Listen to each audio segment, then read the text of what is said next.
अब देखो, first of all half wave rectifier है, उसका मैं डायग्राम यहाँ पे ड्रॉ कर रहा हूँ। That is half wave rectifier क्या था मेरे पास। अब रेक्टिफायर तो क्लियर हो गया होगा। रेक्टिफायर क्या था, दैट इज जो आपका एसी को डीसी में कन्वर्ट करेगा, उसको हम क्या बोलते हैं, दैट इज रेक्टिफायर। ठीक है, तो यहाँ पे मेरे पास क्या है, that is half wave rectifier है बच्चे। ठीक है, अब हाफ वेव के अंदर क्या था आपके पास, फर्स्ट ऑफ ऑल यहाँ पे एक एसी सोर्स होगा, यहाँ पे आपने एसी वोल्टेज वगैरह अप्लाई कर रखी है। आफ्टर दैट आपके पास एक प्राइमरी कॉइल होगी।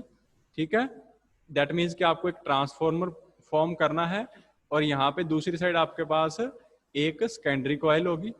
ठीक है, अच्छा अगर हाफ वेव है तो वहां पे एक ही आपके पास क्या आएगा, पीएन जंक्शन डायोड आएगा, और इसके अक्रॉस आपने क्या लगाना है, यहाँ पे एक लोड रेजिस्टेंस होगा, और इसके अक्रॉस आपने वोल्टेज लेनी है, ये आपका आरएल हो गया, और इसके अक्रॉस आपने जो आउटपुट वोल्टेज है वो इसके अक्रॉस आपने आउटपुट वोल्टेज लेनी है। ठीक है, अब जो आपका यहाँ पे मुझे ये आपका डायोड है दैट इज D1 है, ये आपका लोड रेजिस्टेंस है दैट इज RL, ये लोड रेजिस्टेंस हो गया। ठीक है, ये आपकी प्राइमरी कॉइल P1 है, ये आपकी P2 है, ये आपकी सेकेंडरी कॉइल है S1, और ये आपकी है S2। ठीक है बच्चे, और यहाँ पे आपका जो AC सिग्नल है आपने अप्लाई करना है, ये वो सिग्नल आएगा। अब हमने जो कल मिस्टेक की थी ना, वो क्या थी, वो हमने AC सिग्नल से शुरू कर दिया था, इस पॉइंट से शुरू किया था। ठीक है, और उसमें भी मिस्टेक ये कर दी थी कि दोनों साइड ट्रांसफार्मर में पोलैरिटी सेम रहेगी। पोलैरिटी सेम नहीं होती बच्चे, वो चेंज होगी। ठीक है, वो हमेशा चेंज होती है पोलैरिटी जब ट्रांसफार्मर वाली यहाँ पे बात आएगी। तो अब आपकी बुक में क्या है, जहाँ जनरली बीएससी के अंदर, एमएससी के अंदर हमेशा क्या किया जाता है, वैसे हम सिग्नल तो अप्लाई बच्चे यहाँ पे करते हैं। ठीक है, लेकिन हम जो एक्सप्लेनेशन करते हैं वो हम किसके विद रिस्पेक्ट टू करते हैं, हम बच्चे इसको एक्सप्लेन जो करेंगे ना, हम इसको एक्सप्लेन करेंगे bye starting from the secondary voltage. ठीक है, हम यहाँ पे ये चूज करके चलेंगे कि ये जो सेकेंडरी वोल्टेज है, यहाँ पे जो हमने वोल्टेज अप्लाई की है वो है आपकी VI, यहाँ पे हमने वोल्टेज अप्लाई कर रखी है। ठीक है, तो अगर ये आपका सिग्नल है, फॉर एग्जांपल ये आपका सिग्नल है जो हमने अप्लाई किया है VI, and that is V input signal is not at primary coil, that is at secondary. आपने अप्लाई तो बच्चे प्राइमरी पे किया, लेकिन सेकेंडरी पे क्या पहुंचेगा वो हमारा VI है, तो हम वहां से शुरू कर रहे हैं। ठीक है, तो ये आपके पास सिग्नल है, सपोज करो इस तरह से, ये आपके पास बस एक पॉजिटिव साइकिल है और एक आपके पास नेगेटिव साइकिल है, और इसकी आउटपुट क्या आएगी, वो आउटपुट हमने यहाँ पे फॉर्म करनी है। ये आपकी आउटपुट है। ठीक है, ये आपका टाइम ओमेगा टी कंसीडर कर सकते हो, टाइम थीटा कंसीडर कर सकते हो, जिसके साथ आपने थीटा, ये आपका एंगल है ये। ठीक है, तो अब बच्चे क्या होगा, फर्स्ट ऑफ ऑल यहाँ पे फर्स्ट केस में कर रहा हूं, that is for positive cycle. अगर मेरे पास पॉजिटिव साइकिल है बच्चे, तो पॉजिटिव साइकिल के लिए क्या होगा, आपको पता है कि अगर पॉजिटिव साइकिल होगा, now we are talking about कि पॉजिटिव साइकिल कहां पे है, ऑन सेकेंडरी जो आपके पास कॉइल है उस पे पॉजिटिव साइकिल जब भी आएगा।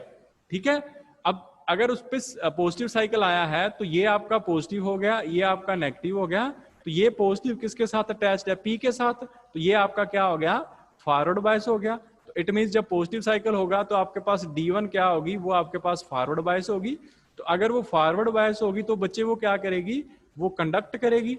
अगर कंडक्ट करेगी तो करंट फ्लो करेगा, करंट फ्लो करेगा तो आउटपुट में आपको वोल्टेज मिलेगी। ठीक है, अब करंट की डायरेक्शन आपको रिप्रेजेंट करने है, ये पॉजिटिव है, तो यहाँ से एरो इस तरह से आप रिप्रेजेंट कर सकते हो। ये आपके करंट का जो एरो है, इस तरह से लोड रेजिस्टेंस वाली साइड, ये आपका सर्किट जो है वो क्या हो जाएगा, कंप्लीट हो जाएगा। ठीक है, आपको एरो वगैरह रिप्रेजेंट करने हैं, दैट इज नॉट नेसेसरी, ना भी करोगे तो कोई प्रॉब्लम नहीं है, लेकिन अगर करोगे तो बेटर है।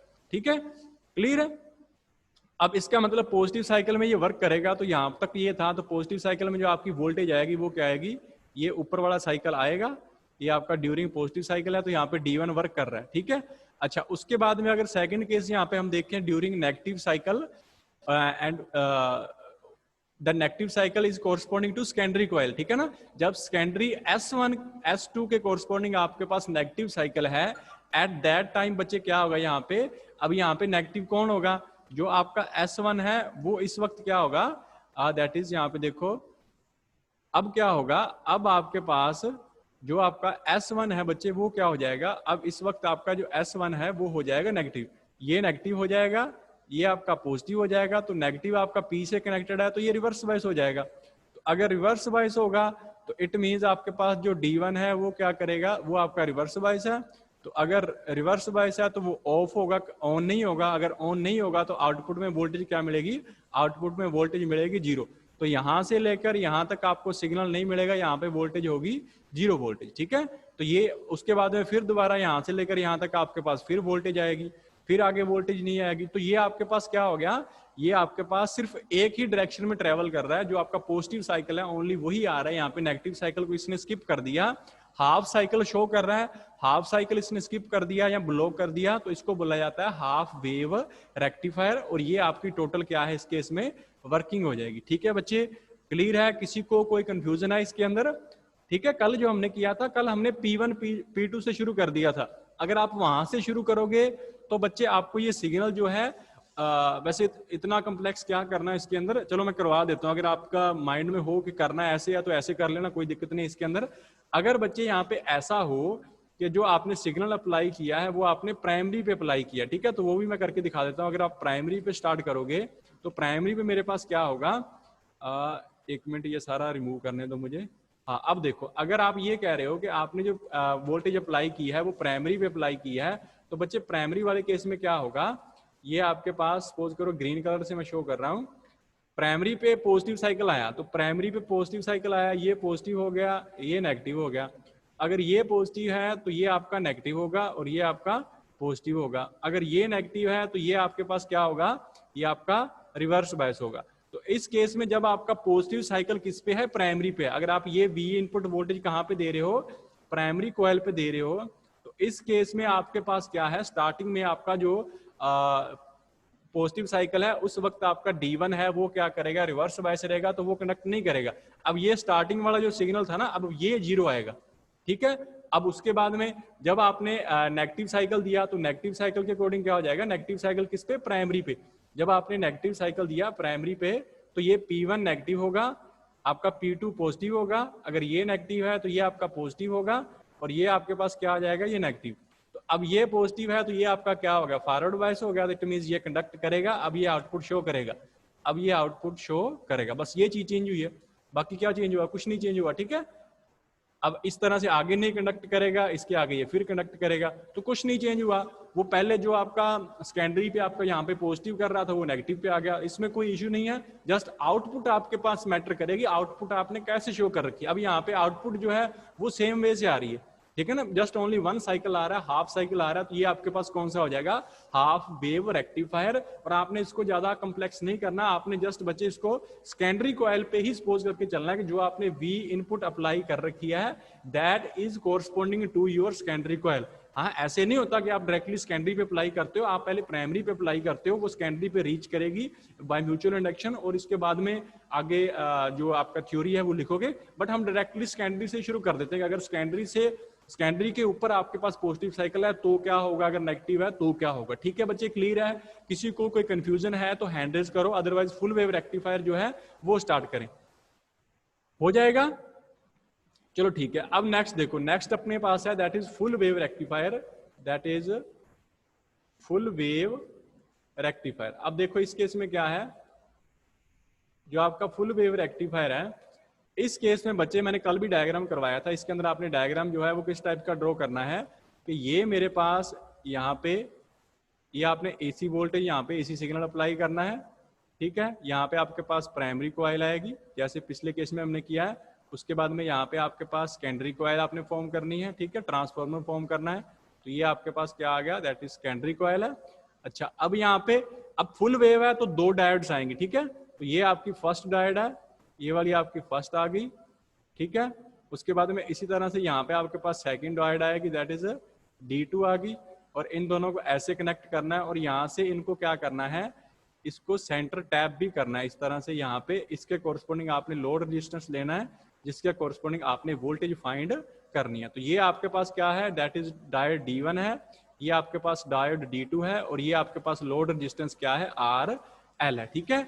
ये आपकी प्राइमरी कॉइल है P1, ये आपकी P2 है, this one is your S1 and that is your S2, ठीक है बच्चे। और यहाँ पे आपने AC सिग्नल जो अप्लाई करना है वो आएगा, क्लियर है। आपने 12th के अंदर डायग्राम किया होगा, आपने वही ड्रॉ करना है, इतना ज्यादा कंप्लेक्स करने की जरूरत नहीं है, बात दोनों की सेम ही है, ठीक है। अच्छा, अब देखो, अब यहाँ पे मेरे पास क्या है, आपने फिर सेम करना है कि अगर मेरे पास पहला केस यहाँ पे कि अगर मेरे पास पॉजिटिव साइकिल हो, अगर पॉजिटिव साइकिल है कहाँ पे है बच्चे, ये ध्यान रखना, ये मैं फिर वही बात कर रहा हूँ फॉर सेकेंडरी, ठीक है ना, फॉर सेकेंडरी जो आपके पास कॉइल है उसकी बात हो रही है। सेकेंडरी कॉइल के ऊपर अगर पॉजिटिव साइकिल है तो सेकेंडरी पे पॉजिटिव है तो यहाँ पे पॉजिटिव आ गया, ये मेरे पास नेगेटिव हो गया, तो ये पॉजिटिव किसके साथ है, पी के साथ, तो ये फॉरवर्ड बायस हो गया।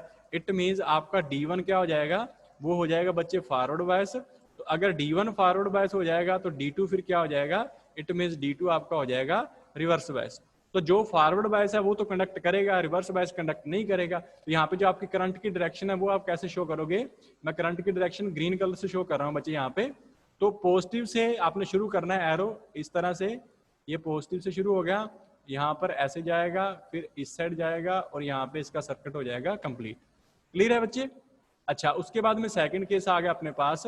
सेकंड जो केस आएगा वो क्या है, अगर आ गया मेरे पास negative cycle, that is if negative cycle आया कहाँ पे बच्चे, again that is on your secondary coil. Secondary coil के ऊपर अगर नेगेटिव साइकिल है तो आपके पास क्या होगा, अगर नेगेटिव साइकिल है सेकेंडरी के ऊपर तो देखो यहाँ पे ये इसके अंदर क्या हो जाएगा, ये आपके पास यहाँ पे अगर आपका नेगेटिव साइकिल है, ये नेगेटिव हो गया, ये पॉजिटिव हो गया, तो अब आपका D2 कंडक्ट करेगा, तो इट मींस यहाँ पे क्या हो जाएगा, D1 जो होगा वो तो आपका रिवर्स बायस होगा और आपका D2 जो होगा वो बच्चे क्या होगा, D2 तो होगा वो आपका होगा फॉरवर्ड बायस होगा। तो जो फॉरवर्ड बायस है वो क्या करेगा, अब कंडक्ट करेगा। अब D2 कंडक्ट करेगा तो अब इसके कोरस्पॉन्डिंग वोल्टेज आएगी, तो वो वोल्टेज देखो वो मैं रेड कलर से शो कर रहा हूँ करंट की डायरेक्शन। अब ये आपका पॉजिटिव था तो यहाँ से एरो इस टाइप से, यहाँ पे ऐसे एरो जाएगा इस तरह से, और ये एरो फिर उसी डायरेक्शन में जाके एंड आपका सेम जगह पे होगा। एंडिंग जो हो रही है वो बच्चे आपकी सेम प्लेस पे हो रही है।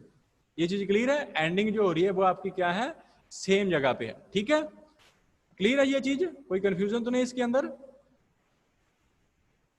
अच्छा, अब देखो नेक्स्ट क्या है मेरे पास। अब जो नेक्स्ट है बच्चे वो है, अब हमें पता चल गया कि कौन सा कंडक्ट करेगा कौन सा कंडक्ट नहीं करेगा, तो इसके कोरस्पॉन्डिंग अगर मैं डायग्राम ड्रॉ करूंगा। अच्छा बच्चे, अब दूसरी चीज देखो, जो मैंने ग्रीन कलर के अंदर करंट की डायरेक्शन शो की है और जो मैंने रेड कलर के अंदर शो किया है, जब वो लोड रेजिस्टेंस के पास आता है तो दोनों की डायरेक्शन देखो सेम है। ग्रीन कलर वाले एरो चेक करो और रेड कलर वाले चेक करो, वो इस साइड से शुरू हो रहे हैं, इस साइड से, ये आपकी राइट साइड है, यहाँ से शुरू हो रहे हैं, और लेफ्ट वाली साइड दोनों में सेम है, चाहे वो रेड कलर वाला एरो है चाहे वो ग्रीन कलर वाला एरो है। तो इट मींस वो करंट की डायरेक्शन आपको सेम प्रोवाइड कर रहा है, चाहे वो D1 आपका ऑन था चाहे वो D2 ऑन था। इट मींस वहां पे ओनली एक ही साइकिल आएगा, यहाँ तो पॉजिटिव आ रहा है यहाँ आपका नेगेटिव आ रहा है, कहने का मतलब ये है। ठीक है, तो अब देखो यहाँ पे अगर मैं डायग्राम ड्रॉ करूंगा, ये आपकी मान के चलो इनपुट वोल्टेज थी, ठीक है, ये आपकी कौन सी है, इनपुट वोल्टेज है, और ये आपके पास जो थीटा वगैरह एंगल था वो है आपका ओमेगा टी, और यहाँ पे नीचे आपने इसके साथ दूसरी जो ग्राफ है वो ड्रॉ करना है, ये रहा आपके पास। ठीक है, और ये आपकी आउटपुट वोल्टेज है। तो जो इसका इनपुट सिग्नल है वो देखो, आप सपोज करो इनपुट सिग्नल इसका कुछ इस टाइप से जा रहा है, positive cycle, negative cycle, positive cycle, और उसके बाद में फिर ये आ गया नेगेटिव साइकिल। अब इसके कोरस्पॉन्डिंग में देखो, जब पॉजिटिव साइकिल आया था तो बच्चे क्या हुआ था, जब पॉजिटिव साइकिल था तो D1 ने कंडक्ट किया था, आउटपुट वोल्टेज आपको यहाँ पे मिलेगी, ये आपकी आउटपुट वोल्टेज है, किसके कारण है, D1 के कारण है। फिर जब नेगेटिव साइकिल आया था तो किसने कंडक्ट किया था, D2 ने, फिर भी आपको आउटपुट वोल्टेज मिलेगी, और वो किसके कारण मिलेगी, D2 के कारण। अब उसके बाद में सेम, ये तो आगे प्रोसीजर चलेगा, ये बाद में फिर D1 आ गया, उसके बाद में फिर आ गया D2, तो ये आ गया D1, और ये किसके कारण आ गया, D2। अब ये मैंने क्यों बोला है कि ग्रीन कलर और रेड कलर वाला करंट सेम डायरेक्शन में जा रहा है, उसका मतलब ये है कि यहाँ पे देखो, ये आपका जो D1 है और जो D2 के कारण जो आपने वोल्टेज यहाँ पे शो कर रखी है वो बच्चे सेम ही है ना, दोनों अपवर्ड डायरेक्शन के अंदर है, दोनों आपके पास पॉजिटिव साइकिल हमने शो कर रखे हैं। वो पॉजिटिव साइकिल क्यों आए हैं, वो इसीलिए आए हैं क्योंकि दोनों में जो लोड रेजिस्टेंस के अक्रॉस जहां पे आपने वोल्टेज आउटपुट लेनी है, दोनों में करंट सेम डायरेक्शन में चल रहा है, तो इसका मतलब दोनों आपके पॉजिटिव साइकिल ही देंगे। अगर किसी बच्चे के माइंड में क्वेश्चन हो कि ये कैसे पता चला कि ये पॉजिटिव साइकिल दे रहा है, ठीक है ना, तो पॉजिटिव साइकिल से कंडक्ट कर रहा है वो, तो पॉजिटिव साइकिल प्रोवाइड करेगा। अब क्वेश्चन ये बचता है कि अगर चलो D1 ने पॉजिटिव दे दिया तो D2 ने पॉजिटिव क्यों दिया। अब उसने पॉजिटिव इसीलिए दिया क्योंकि लोड रेजिस्टेंस के अक्रॉस जो आपका करंट आया है वो आपका ग्रीन कलर में भी सेम है, एरो देखो डायरेक्शन सेम है, रेड कलर में भी एरो आपका सेम है, तो इट मींस वो आपके पास सेम ही रिप्रेजेंटेशन दे रहा है, और सेम ही आपके पास एक ही आपके पास जो आप कह सकते हो कि एक ही डायरेक्शन के अंदर वो फ्लो कर रहा है, वहां पर डबल डायरेक्शन नहीं है, ठीक है। तो ये आपका डीसी के अंदर हो गया, ठीक है बच्चे, क्लियर है, हो जाएगा फुल वेव रेक्टिफायर। और ये हमने कौन सी अरेंजमेंट कर रखी है, ये है बच्चे आपकी that is your centre tap arrangement है, क्योंकि इसको सेंटर से आपने टैप कर रखा है, आपने ज्वाइंट कर रखा है, ये देखो इस पॉइंट पे आपने सेंटर टैप कर रखा है सेकेंडरी कॉइल के साथ, ठीक है, इसलिए इसको बोलते हैं that is your centre tap arrangement. Clear है बच्चे, किसी को कोई कंफ्यूजन तो नहीं है, हो जाएगा, ठीक है। अब रह गया लास्ट वाला जो आपका ब्रिज वेव रेक्टिफायर जो है, उसके केस में क्या होगा। अब देखो ब्रिज वेव जो ब्रिज रेक्टिफायर है उसके केस में क्या होगा,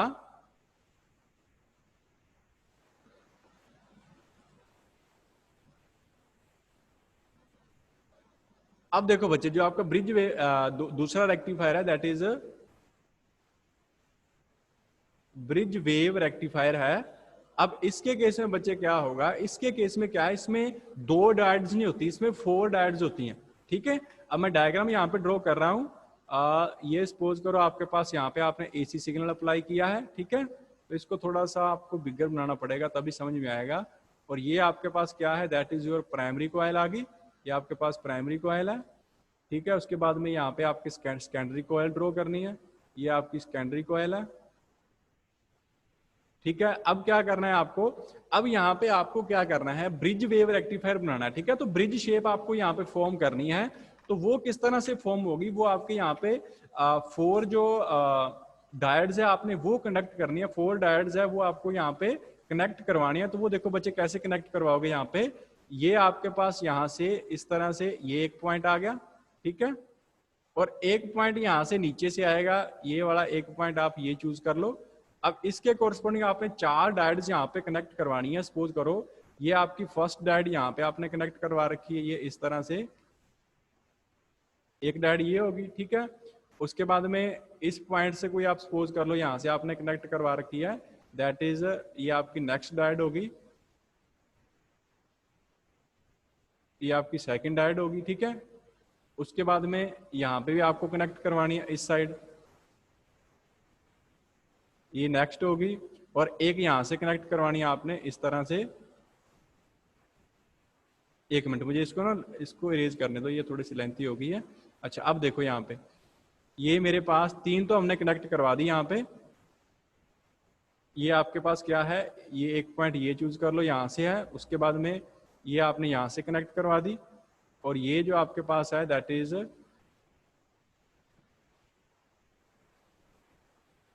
ये इसको यहाँ पे कनेक्ट करवा दो, ठीक है, हाँ यहाँ पे कनेक्ट करवा दो, इसको यहाँ पे कनेक्ट करवा दो, ये आपके पास एक डायोड होगी, और एक लास्ट में यहाँ पे फिर आएगी, ये आपकी 4th डायोड है, ये आप यहाँ पे कनेक्ट करवा दो, ये इस पॉइंट पे, ठीक है। तो कुल मिला के कितनी डायोड्स है यहाँ पे, टोटल आपके पास 4 डायोड्स होंगी, वो डायग्राम के अंदर क्लियर हो जाएगा। एक बार यहाँ पे ड्राइंग जो है माउस के साथ थोड़ी इतनी अच्छी बेटर नहीं होती, ठीक है। तो ये आपके पास 4 डायोड्स होगी, इनकी नेमिंग वगैरह कर लो, ये आपका D1 डायोड है, ठीक है। उसके बाद में आपके पास ये आप D2 कंसीडर कर लो, ये आपके पास कौन सी है D3 है, और ये आपके पास कौन सी है D4 है, ठीक है बच्चे।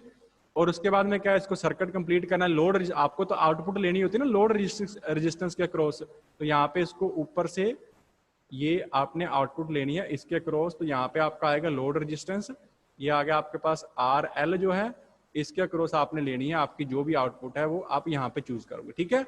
ये प्राइमरी कॉइल है P1, ये आपके पास P2 है, ये आपके पास S1 है, और ये आपके पास S2 है, ठीक है। अब मैं दोबारा डिटेलिंग में नहीं जाऊंगा इसके, सिंपल देखो जब आपके पास पॉजिटिव साइकिल आएगा बच्चे तब क्या होगा, यहाँ पे फर्स्ट केस जो है 4 पॉजिटिव साइकिल, मैं बस पॉजिटिव साइकिल ही यहाँ पे एक्सप्लेन करूंगा, नेगेटिव आप खुद करोगे। अब पॉजिटिव साइकिल के अकॉर्डिंग क्या होगा, पॉजिटिव साइकिल फॉर सेकेंडरी बोल रहा हूँ बच्चे मैं दोबारा, ठीक है, ये सेकेंडरी की बात हो रही है, तो सेकेंडरी है तो ये आपका पॉजिटिव हो गया, पॉजिटिव साइकिल है तो ये नेगेटिव है। तो अब ये पॉजिटिव है तो ये देखो पॉजिटिव अब कहाँ पे, यहां से इसके साथ पॉजिटिव कनेक्ट हुआ है, ये देखो ना ये एरो इसके साथ कनेक्ट हुआ है, पॉजिटिव P के साथ कनेक्ट हुआ है, तो इसका मतलब ये वाली डायोड तो बच्चे ऑन है, क्लियर है। अच्छा अब ये करंट इस साइड भी जाएगा, तो ये आपके पास N है, तो ये तो डायोड क्या है ऑफ है, क्योंकि आपका पॉजिटिव किसके साथ कनेक्ट हो गया N के साथ, तो ये तो आपकी ऑफ है, क्रॉस आ गया। अच्छा उसके बाद में क्या है, यहाँ पे नीचे से नेगेटिव देखो, ये नेगेटिव जा रहा है, अब ये नेगेटिव जाएगा, ये नेगेटिव इस साइड किससे कनेक्ट हुआ है, पी के साथ पॉजिटिव है ना ये वाला, उस डायोड का पी है, तो ये तो डायोड कंडक्ट नहीं करेगा, ये भी क्रॉस आएगा। अब यहां से अंदर देखो ये नेगेटिव जा रहा है और ये नेगेटिव किसके साथ कनेक्ट हुआ है, इसके एन के साथ। ये आपका सिंपल स्ट्रेट लाइन है तो ये एन हो गया, एन के साथ कनेक्ट हुआ है, तो एन के साथ नेगेटिव है तो इसका मतलब फॉरवर्ड बायस होता है। याद है ना कि पी के साथ अगर पॉजिटिव है तो फॉरवर्ड बायस है, एन के साथ अगर आपके पास नेगेटिव है तो भी वो क्या है, फॉरवर्ड बायस है। तो इसका मतलब ये भी आपके पास फॉरवर्ड बायस है। तो इसका मतलब पॉजिटिव साइकिल में कौन कौन सी डायोड कंडक्ट करेंगी बच्चे, पॉजिटिव साइकिल में आपके पास दो डायोड कंडक्ट करेंगी, एक तो आपके पास D1 है और एक आपके पास D3 है। D2 और D4 ये क्या रहेंगी, ऑफ रहेंगी। क्लियर है। अब सिमिलरली सेकंड आएगा नेगेटिव साइकिल। अब नेगेटिव साइकिल में क्या होगा, बस आपने रिवर्स करना है, यहाँ पे कौन कंडक्ट करेगा, एक D2 कंडक्ट करेगा और एक D4 ये कंडक्ट करेगा, बाकी दोनों जो डायोड्स हैं वो क्या रहेंगी, ऑफ रहेंगी। बस ये आपकी वर्किंग है ऑफ ब्रिज वेव रेक्टिफायर कि कौन सी डायोड पॉजिटिव साइकिल में कौन सी वर्क करेगी, नेगेटिव साइकिल में कौन सी वर्क करेगी। And this positive and negative cycle is corresponding to your secondary coil, इसको माइंड में रखना, ठीक है ना। अगर प्राइमरी से शुरू करोगे तो वो गलत नहीं है, बस आपको थ्योरी थोड़ी सी इंक्रीज करनी पड़ेगी। क्लियर है बच्चे, किसी को यहाँ पे कंफ्यूजन तो नहीं है, ठीक है। एक बार मैंने यहाँ पे ड्रॉ किया है, अब यहाँ पे जो आपका नोट्स है उसके अंदर जो डायग्राम है वो मैं क्लियर करवा देता हूँ, जो आपकी बुक के अंदर डायग्राम है वहां से अच्छे ढंग से क्लियर हो जाएगा। हाँ ये देखो ब्रिज वेव रेक्टिफायर जो है यहाँ पे ये आ गए ना चार डायोड्स अपने पास। ये आपके पास जो फर्स्ट है दैट इज डायोड D1 आ गई, ये आपके पास D2 है, ये D3 है और ये आपके पास D4 है, ठीक है। यहाँ पे ये थोड़ी सी चीज कंप्लेक्स हो जाती है जब आप ये करंट वगैरह की डायरेक्शन शो करते हो ना, तो ये चीज थोड़ी सी कंप्लेक्स हो जाती है, लेकिन इसको भी यहाँ पे अच्छे ढंग से देख लो एक बार करंट की डायरेक्शन क्या है। अब बच्चे दोबारा मैं लिख देता हूँ कौन सा केस है, पॉजिटिव साइकिल वाला केस जो होगा। तो पॉजिटिव साइकिल में क्या होगा, अब पॉजिटिव साइकिल में आपका S1 पॉजिटिव होगा ना बच्चे, पॉजिटिव साइकिल जो है तो S1 यहाँ पे पॉजिटिव होगा, यहाँ पे आपका नेगेटिव होगा। तो करंट की डायरेक्शन कहां से शुरू करोगे, पॉजिटिव से। तो ये देखो ये जो एरो है, ये वाला एरो है, अब मैं रेड कलर के अंदर रिप्रेजेंट करता हूं, आप करंट की डायरेक्शन कैसे रिप्रेजेंट करोगे। ये एरो जो मैं अब ड्रॉ कर रहा हूं ना, लाइन ड्रॉ कर रहा हूं, एरो नहीं है, इसको ध्यान से देखो। यहां से शुरू होगा पॉजिटिव से, ऐसे शुरू हुआ, ऐसे करंट जाएगा। अब D2 तो कंडक्ट नहीं कर रहा, कौन सा कंडक्ट करेगा यहाँ पे पॉजिटिव साइकिल में, D1 करेगा और D3 करेगा, इसमें से करंट पास होगा। तो यहाँ से करंट जाएगा, उसके बाद में फिर D4 तो बंद है, वहां पे करंट नहीं जाएगा। फिर करंट किसमें से पास होगा, फिर करंट जो आपका पास होगा, एक मिनट बच्चे यहाँ पे अब देखो दोबारा देखो, D1 कंडक्ट करेगा तो करंट आएगा। अब D4 में तो जा नहीं सकता करंट, तो यहाँ से फिर इस पॉइंट से करंट नीचे वाली साइड जाएगा लोड रेजिस्टेंस से, ठीक है। अब यहाँ से किस साइड जाएगा, करंट इस साइड जाएगा। अब यहाँ से इस साइड जाएगा, अब ये इसके ऊपर से क्रॉस करके करंट, यहाँ से ऊपर से क्रॉस करके करंट ऐसे जाएगा और इस पॉइंट तक पहुंच जाएगा। अब यहाँ पे सर्किट जो है वो क्या हो गया बच्चे, कंप्लीट हो गया, ठीक है। यहाँ पे कंप्लीट नहीं हुआ, अगर देखना है, अब ये D3 कंडक्ट करेगा, हमें पता है D3 कंडक्ट करेगा, यहाँ से जाएगा, ये ऐसे जाएगा, अब ये नीचे वाली लाइन से पास होके S2 तक पहुंच जाएगा। ये आपका करंट पूरा हो गया। S1 से शुरू करना है आपने, एरो लगाने S1 से शुरू करने हैं और S2 पे खत्म करने हैं। दोबारा देख लो, मैं दोबारा शो कर देता हूं। आपका पॉजिटिव साइकिल है बच्चे, जब आपका पॉजिटिव साइकिल है तो कौन कंडक्ट करेगा, एक D1 कंडक्ट करेगा और एक D3 कंडक्ट करेगा, बिकॉज ये दोनों फॉरवर्ड बायस हैं, ठीक है। तो ये पॉजिटिव साइकिल है, ये नेगेटिव है, तो यहां से आपने एरो शुरू करना है, यहां से। अब D1 तो कंडक्ट करेगा तो ऐसे करंट जाएगा, अब फिर लोड रेजिस्टेंस में करंट जाएगा, उसके बाद में यहां से इसके ऊपर से जाएगा करंट और ये इस पॉइंट तक आ गया। अब D3 भी कंडक्ट करेगा, उसमें से पास होगा, ऐसे आ गया यहाँ पर, तो ये यहाँ से सीधा कहाँ पे जाएगा, S2 पे। अब यहाँ पे ये क्या हो गया, एंड हो गया। और यहाँ पे जो आपकी बुक में डायग्राम दे रखा है वो इन्होंने शो कर रखा है, जो थिक जो आपके एरो है ना उससे रिप्रेजेंट कर रखा है। देखो यहाँ पे ये रहा आपका एरो, फिर यहाँ से इस साइड गया, फिर यहाँ से इस साइड गया, फिर इस साइड गया और फिर ये रहा बाहर, उसके बाद में ये अंदर है, फिर ये रहा, उसके बाद में ये रहा, उसके बाद में ये बाहर, ये आ गया और कहाँ पे पहुंचेगा, इस पॉइंट पे, ठीक है। तो मैंने आपको रेड लाइन से रिप्रेजेंट कर दिया, क्लियर होगा। अब बच्चे जब नेगेटिव साइकिल आएगा तो नेगेटिव साइकिल में मैंने अभी एक्सप्लेन किया कि जब आपका बच्चे नेगेटिव साइकिल होगा उस केस में आपका D2 और जो D4 है वो दोनों क्या करेंगे, कंडक्ट करेंगे। तो अब नेगेटिव साइकिल है, यहाँ पे नेगेटिव आएगा, यहाँ पे पॉजिटिव आएगा, तो एरो आप कहाँ से शुरू करोगे, S2 से। S2 पॉजिटिव है तो यहाँ से आपने एरो शुरू करना है नीचे वाली लाइन से, ये एरो इस साइड जाएगा, अब D3 तो कंडक्ट नहीं करेगा, D4 करेगा, तो एरो इस साइड जाएगा। अब दूसरी साइड नहीं जाएगा, एक बार एरो यहां से लोड रेजिस्टेंस वाली साइड देखो, यहां से नीचे आएगा, फिर यहां से इस साइड जाएगा, फिर यहां से इसके ऊपर से जाएगा, ऐसे करके। अब यहाँ पे D3 तो कंडक्ट नहीं करेगा, कौन करेगा? D2। तो D2 से होता हुआ इस साइड जाएगा, फिर इस साइड जाएगा और S1 पॉइंट पे पहुंच जाएगा। तो ये जो आपको डायरेक्शन ऑफ करंट है ना बच्चे, वो अच्छे ढंग से यहाँ पे ड्रॉ करनी है, ये चीज इंपॉर्टेंट है। बाकी थ्योरी जो है वो तो सिंपल है, हो जाएगी, उसमें तो कोई डिफिकल्टी है ही नहीं है। ठीक है, कौन कंडक्ट करेगा कौन नहीं करेगा, जो फॉरवर्ड बायस है वो कंडक्ट करेगा, जो रिवर्स बायस है वो कंडक्ट नहीं करेगा। And the direction of current that is very important. अब जरूरी नहीं है कि आपने दोनों के लिए शो करनी है, आप पॉजिटिव साइकिल के लिए शो कर दो, नेगेटिव साइकिल के लिए वहां पे बोल दो कि नेगेटिव साइकिल के लिए यहाँ पे शो नहीं कर रखी करंट की direction, only for positive cycle is shown in this diagram. ठीक है, आप ऐसा लिख सकते हो, there is no problem with that. हो जाएगा बच्चे? किसी को कोई प्रॉब्लम है रिगार्डिंग दिस कंसेप्ट, ये करंट वगैरह की डायरेक्शन कैसे की है? ठीक है, कल वाला जो कंसेप्ट किया था उसको माइंड से इरेज कर दो बस। हाँ सही था, इतना गलत नहीं था, बस ये था कि हमने यहाँ से शुरू कर लिया था, तो इसीलिए वो थोड़ा सा जो कंसेप्ट है वो गलत हो गया था। तो क्लियर है बच्चे, कंफ्यूजन तो नहीं है इसके अंदर? हो जाएगा। तो ये आपका जो फुल वेव रेक्टिफायर है, आउटपुट तो बच्चे इसने भी सेम देनी है, फुल वेव है। अगर आपने इनपुट ऐसे दे रखी है, पॉजिटिव आया, नेगेटिव आया, पॉजिटिव नेगेटिव आया, तो आउटपुट हमेशा क्या आएगी? इस तरह से, बस ये आउटपुट आएगी। ठीक है, आउटपुट इसकी सेम ही आएगी, जैसे फुल वेव हमने पहले किया है वैसे ये है। हो जाएगा? क्लियर है? किसी को कोई कंफ्यूजन है बच्चे?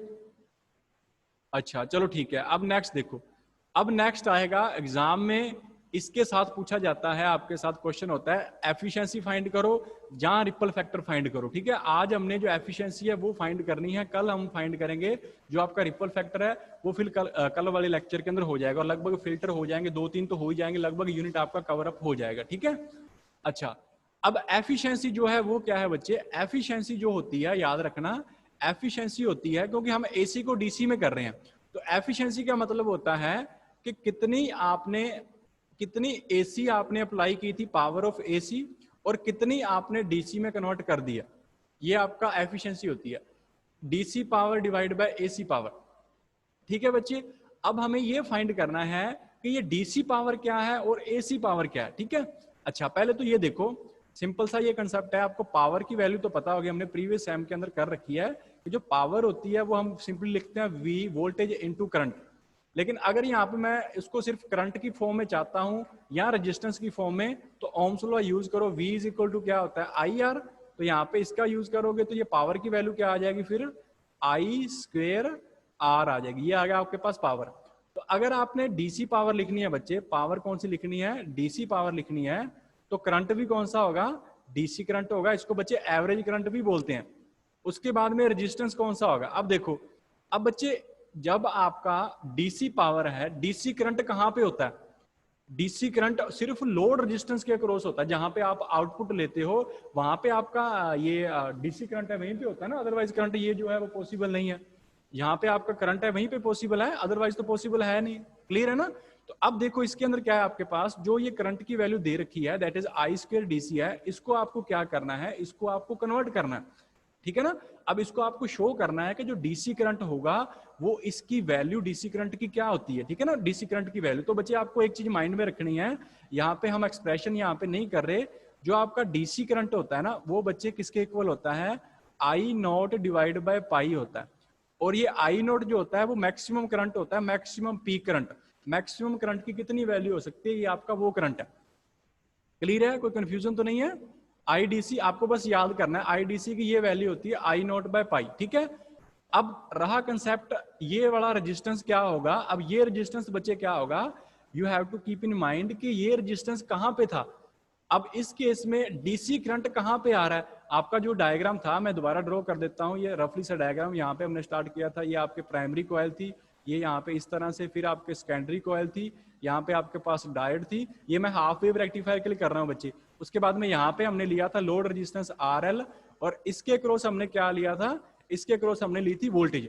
तो डीसी करंट और डीसी वोल्टेज आउटपुट में आएंगी ना, और आउटपुट में कौन सा रेजिस्टेंस है? आउटपुट में बच्चे सिर्फ एक ही रेजिस्टेंस है, वो है आपका RL। तो यहाँ पे R की वैल्यू क्या होगी? यहाँ पे R की वैल्यू होगी RL। ठीक है, और IDC की वैल्यू होगी आई नॉट बाय पाई, और ये आपको याद करनी है, इसके लिए कोई एक बार लॉजिक नहीं है, ठीक है। IDC की value I naught by pi आएगी, ठीक है।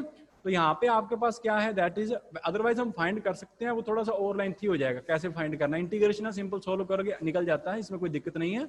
जो करंट की वैल्यू होती है I is equal to I naught sine omega T, वो अप्लाई करके इंटीग्रेशन वगैरह सोल्व करना, ये वैल्यू आती है, ठीक है। तो ये IDC की वैल्यू पुट करोगे तो ये आ गया I naught square divide by pi, pi का भी स्क्वायर हो जाएगा, और मल्टीप्लाई आर की वैल्यू क्या है, RL।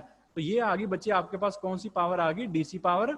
You have to keep in mind कि DC पावर मेरे पास ये आएगी, ठीक है बच्चे। अब मैं जो दूसरा कंसेप्ट है वो एक साइड, इस साइड को इरेज कर रहा हूं। अब यहाँ पे हमने AC की वैल्यू लिखनी है, दैट इज ये हम कर रहे हैं बच्चे हाफ वेव रेक्टिफायर, जो मैंने अभी डायग्राम ड्रॉ किया है, ठीक है। अच्छा, अब DC पावर निकालनी है। अब देखो पावर का फॉर्मूला फिर अपने पास क्या होता है, आई स्क्वायर आर होता है पावर का फॉर्मूला। अगर आपने AC पावर निकालनी है तो यहाँ पे AC आ गया, और आई स्क्वायर वो भी आपका AC हो जाएगा, और R है वो देखना अब R क्या आएगा। अब दूसरा क्या है, इस AC को RMS भी बोलते हैं, PRMS बुक में आपके लिखा होगा, और ये भी आपके पास आई स्क्वायर RMS लिखा होगा, ठीक है। इसको क्योंकि सेकेंडरी कोइल पे होती है तो उसको RMS बोल देते हैं, ठीक है, क्योंकि ये सेकेंडरी के कोरस्पॉन्डिंग है, ठीक है। अगर प्राइमरी के कोरस्पॉन्डिंग होगी तो वो आपको AC से शुरू करना पड़ता है, ठीक है। लेकिन यहाँ पे हम कंसेप्ट सेकेंडरी पे अप्लाई करते हैं, तो यहाँ पे आपके पास क्या है, आई स्क्वायर RMS आप वैल्यू यूज कर सकते हो, ठीक है। अच्छा, अब आपको याद रखना है बच्चे, जो आई स्क्वायर आई RMS होता है ना, दैट मीन्स कि जो AC करंट होता है वो किसके इक्वल होता है, वो आपका होता है, जैसे पहले आई नॉट बाय पाई था, ये आई नॉट बाय 2 होता है, आपको ये याद रखना है। DC जो होता है आई नॉट बाय पाई है, एंड आई RMS जो है वो मेरे पास क्या है, that is I naught by 2 होगा, ठीक है। अच्छा, एक तो वैल्यू ये पुट करनी है। अच्छा, अब देखो लोड रेजिस्टेंस R जो है वो यहाँ पे क्या आएगा। अब देखो बच्चे, अब ये AC करंट है, अब जो हमने डायोड अप्लाई की थी उस डायोड में से ये करंट पास होके आएगा, और ये कन्वर्ट हो जाएगा DC के अंदर, ये डायोड रेक्टिफायर का काम कर रही है। उसके बाद में यहाँ पे कौन सा आएगा, लोड रेजिस्टेंस RL आएगा। तो इसका मतलब वो करंट दो आपके पास पीस है वहां से पास हो रहा है, एक तो डायोड में से, एक लोड रेजिस्टेंस से। तो डायोड का भी तो रेजिस्टेंस होता है ना, हमें पता है डायोड का एक बैरियर होता है, पहले वो उस बैरियर को क्रॉस करेगा तभी आपका इलेक्ट्रॉन या होल पेयर है वो क्रॉस करेंगे। तो इसका भी लोड रेजिस्टेंस होता है बच्चे, इसका भी रेजिस्टेंस होता है, उसको RD से लिखते हैं, और इसका रेजिस्टेंस RL है। तो इसका मतलब टोटल रेजिस्टेंस क्या हो गया, टोटल आपका रेजिस्टेंस हो जाएगा एक तो डायोड वाला रेजिस्टेंस, और प्लस में जो आपका RL है ये रेजिस्टेंस हो जाएगा। क्लियर है या नहीं। तो अब ये R की वैल्यू यहाँ पे यूज करनी है, और ये आपको I की वैल्यू यहाँ पे यूज करनी है। तो जो आपका आंसर आएगा वो देखो, वो मैं यहाँ पे लिख रहा हूँ, PRMS की वैल्यू क्या आएगी, यहाँ पे मेरे पास आ गया, जो आपके पास RMS पावर है वो क्या आ जाएगी, आई स्क्वायर RMS। तो आई नॉट स्क्वायर डिवाइड बाय क्या आ गया, 4 आ गया, और दूसरा R की जगह क्या आ जाएगा, R की जगह आ जाएगा RD, प्लस में क्या आ गया RL, और इसको आप अलग ब्रैकेट के अंदर एनक्लोज रखोगे, ठीक है। तो अब ये हाफ वेव रेक्टिफायर के लिए हमने AC पावर और DC पावर दोनों फाइंड कर ली। अब क्या करना है, आपको एफिशिएंसी फाइंड करनी है। एफिशिएंसी का फॉर्मूला क्या होता है, दोनों को आपको क्या करना है, दोनों को बच्चे आपको करना है डिवाइड। अभी मैंने करवाया कि एफिशिएंसी का मतलब क्या होता है, कि जो आपके पास वो जो आपने मटेरियल यूज किया है, जो आपने डायोड यूज किया है, वो कितने AC को कितने DC में कन्वर्ट कर रही है, ठीक है। तो आपके पास एफिशिएंसी होती है that is DC power divide by AC power. तो दोनों की वैल्यू पुट करो, ऊपर जो वैल्यू है मेरे पास I naught square divide by pi square, और मल्टीप्लाई बाय क्या है RL है, और नीचे वैल्यू मेरे पास क्या है आई नॉट स्क्वायर डिवाइड बाय 4, और मल्टीप्लाई बाय मेरे पास क्या है, दैट इज RD प्लस में RL, ठीक है। अब यहां से आपने कटिंग वगैरह करनी है, आई नॉट स्क्वायर से आई नॉट स्क्वायर कट जाएगा, ठीक है। और दूसरा ये जो वैल्यू है बच्चे, हमें पता है कि जो आपके पास डायोड होती है ना, उसका रेजिस्टेंस कोई इतना खास नहीं होता, बहुत थोड़ा सा रेजिस्टेंस होता है। तो अगर आप RD प्लस RL इसको ऑब्जर्व करोगे तो ये आपका अप्रोक्सीमेटली लोड रेजिस्टेंस ही होगा, इतनी कोई वैल्यू ज्यादा नहीं है। तो इसलिए आप RD प्लस RL को क्या लिख सकते हो, आप RL भी लिख सकते हो, there is no problem with that, ठीक है, लिख सकते हो। क्योंकि डायोड का रेजिस्टेंस बहुत माइनर सा होता है, 0.5678 इसके कोरस्पॉन्डिंग होगा, थोड़ा सा 0.345 कितना हो जाएगा, कोई ज्यादा खास नहीं है। तो RL से ये RL भी कट जाएगा, बाकी जो वैल्यू बचेगी उसको अगर आप सोल्व करके देखोगे तो आपके पास एफिशिएंसी की जो वैल्यू आएगी वो आपके पास आएगी 0.406, लगभग इसके अराउंड आती है एफिशिएंसी, अगर इसकी परसेंटेज निकालोगे तो सिंपली बोल देते हैं कि हाफ वेव रेक्टिफायर की जो परसेंटेज होती है एफिशिएंसी वो कितनी है, 40% होती है।